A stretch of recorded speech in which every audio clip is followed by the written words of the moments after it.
'Tis the season to shine with H&M. Discover the holiday collection and find fashionable pieces for your wardrobe or for under the tree.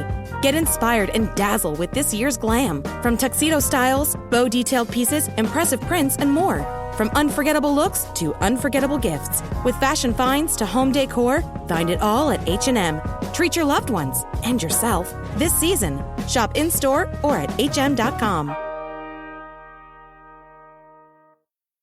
The holidays are a time to feel and create joy. And what could be more joyous than the look on her face as she unwraps a stunning new jewelry piece from Blue Nile? How about getting 50% off your purchase? Blue Nile offers premium quality, priced below traditional retail. Their online experts are available 24/7 to answer any questions and make sure you've picked the perfect gift. For a limited time, you can get 50% off at BlueNile.com. That's 50% off at BlueNile.com.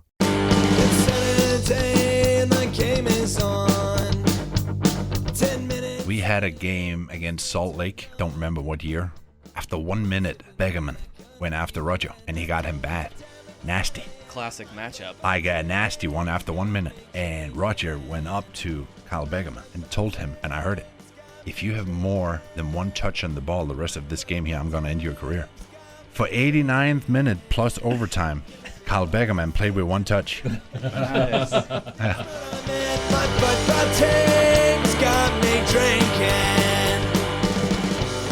Now that we have had time to calm down after two absolute punches to the face in terrible games, this is another shade of blue. So hopefully this one won't be too full of complaining. You know, maybe we can move on a little bit, right, guys?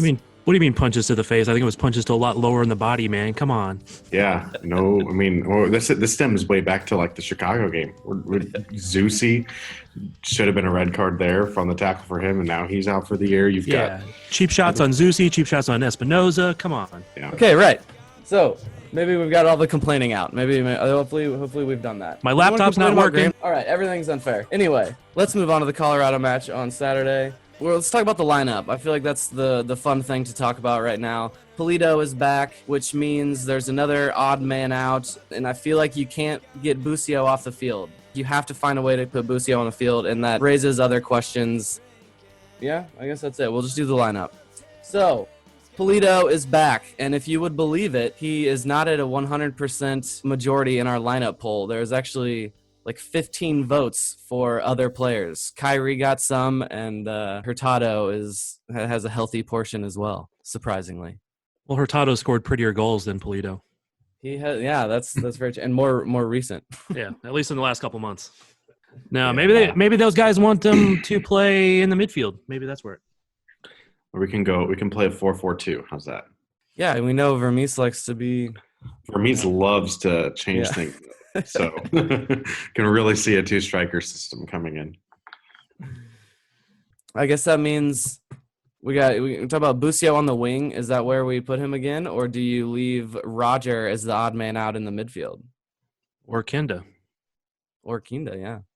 Or Ilya. It looks like, based on our lineup poll, everyone is leaving Roger as the odd man out. I want to say that I would probably put forgive me here. I did not get a chance to watch the Chicago match because I was camping and I was out in the middle of the boonies. I know that, but I was Busio on the wing in that match? Yeah. I kind of like that, to be honest. I know. I'm okay with that. Here's the thing. Gerso has not provided a consistent finishing ability, despite him creating tons and tons of chances there.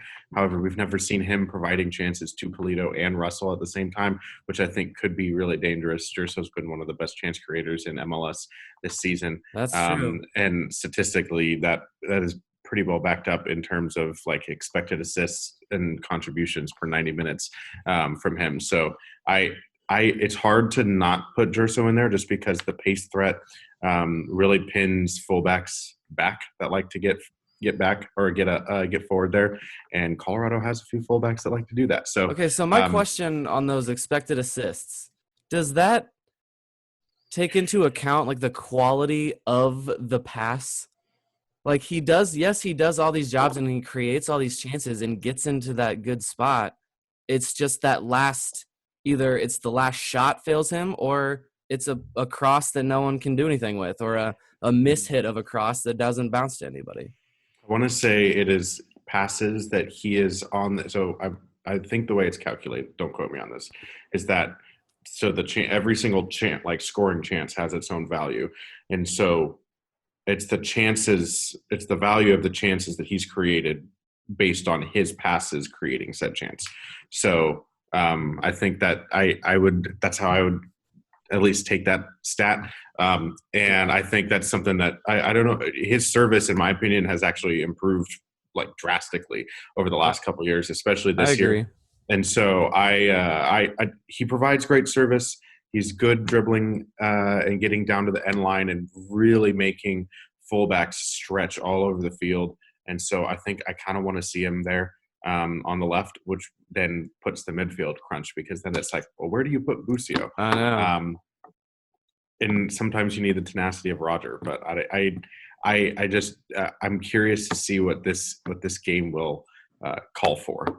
The tenacity of Roger. I guess that it took me a long time to get there, but I've landed on the idea that it's better to start the game with Busio and that creativity, and then the value of that tenacity in Roger coming off the bench is just, pretty valuable to me. He can just come in there and make everybody's heads go crazy because he's just grinding it down and fresh legs at a really rough time in the game. And yeah, I think that's a really good tool. That's actually what I would do, is bring Roger off the bench, because he can help close the game out. Where if he's trying to play the full 90, because remember, he's been out a lot this year, so he probably is not the 90-minute run and pester people Roger that we have known in the past. We also have seen a clear connection between Busio and Pulido. Busio's I really love in the Houston game. I love Busio's second assist to him. That ball had to be played at that exact moment and that exact place for that scoring chance to come off. And yes, Pulido did a lot of the hard work in finishing off that chance. But there's no his timing of the run and all that. And I actually really like the idea of let's say Gerso's fading, you could put Gotti on the wing if you wanted to, and put Espinoza in the midfield. Because that's what they did in the Houston match, and that kind of closed it out, because I'm pretty sure they started off with both Gotti and Busio as the midfield, the non-6 midfielders in that Houston match. Yeah, that's what they did. And yes, that pass, it's worthy to revisit. I'll revisit that pass from him to Pulido at any time. So how about Jalen Lindsey? Rolling with Jalen Lindsey for the rest of the season. Not a lot of other options there. I guess I feel better that I firmly believe he's the one for the future. So it's I guess it's better now that we're just thrown into it and he's got to do it and he's got to figure it out. It's happened. All right, let's go. Let's just lean into it. He's our guy. I don't think you're missing too much on the defensive quality either. I think where you're missing it is maybe the service and the consistency and service and understanding that. But even then, Jalen has shown in the past he's adept at getting forward and timing his runs. He's just not as attack minded as Graham Zusi was, considering what Graham played for most of his life before he turned to right back. But there was a play, I'm trying to think, the last home game, I think it was Chicago. It was right after he came on, and he got burned once in a 1v1, and the guy got in behind him. And then the next time he actually started kind of strafing with him down the back and waited and then pounced right when the guy was trying to make the cut, and it kind of forced the guy into, okay, now you have to make a move. And he pounced, and he's been getting down some of that 1v1 defending that I feel comfortable enough defensively. The back line's not going to lose a lot with Lindsey back there. Right. The question will be kind of what happens in the attack from the right backs, and it has helped that Dia has been fantastic on the left. That if they need to overload a side and cross something in like that, Dia has been really quality with his service and runs. So I think we're okay with Jalen, but as Thad said, there's no other option. And so one time, I think I was doing it was a podcast with 810. I was talking with Allie and Sean Goodwin from the KC Star, and we were trying to figure it out. Because left back last year was obvious. Like you had Johan Krause was like the weird. If you really needed a left back, you've got this random Sporting weird throw in there. Yeah.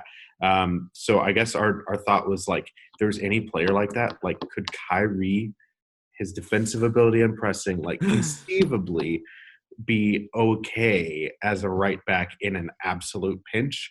And Khiry is a deer who can run forever. Like, put him somewhere. He's so strong. Like, yeah, just try it. I don't care. Get him on the field. And I think, go ahead, Dad. I was going to say, actually, go with Espinoza. He's played outside back. He has. It was left back, but he quite often, because he plays on the right side of that midfield, when Zusi would go forward, there was quite often he would drop into that right back spot covering Zusi. So it's not foreign to him at all. That's another good one.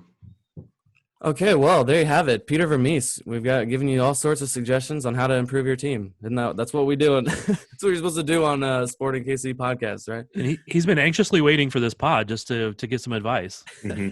I would have told him a couple of weeks ago he should have gotten Steven Beitashour before the Colorado Rapids did, because I think Colorado Rapids picked him up the weekend before Graham Zusi got hurt. Otherwise, that'd be a really, really obvious, like, veteran right back. Here's a decent salary. Come play with us for 5 games and potentially back us up if we have injury issues there. Yeah. There is like one more option at Sporting KC2 is Dylan Cerna. He's mostly played left back for him. I think he's played right back a couple times down there, and he was more naturally a winger, but he's a veteran that's got 100 MLS games under his belt, and it wouldn't be too far-fetched for him to be a last-minute signing just to have some extra depth. Options aplenty.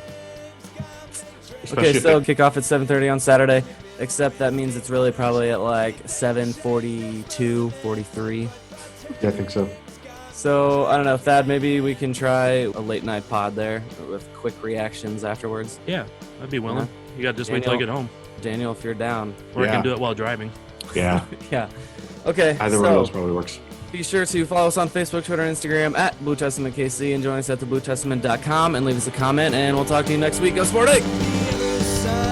Don't seem so tough, and 3 own goals ain't all that rough. Our skipper has just been sent off. Supporters strong and ball gone soft. My football team's got me drinking. My football team's got me drinking. My football team's got me drinking. Give me beer or whiskey, wine or gin, anything to shake this mood I'm in. My football team's got me drinking. My football team's got me drinking. My football team's got me drinking.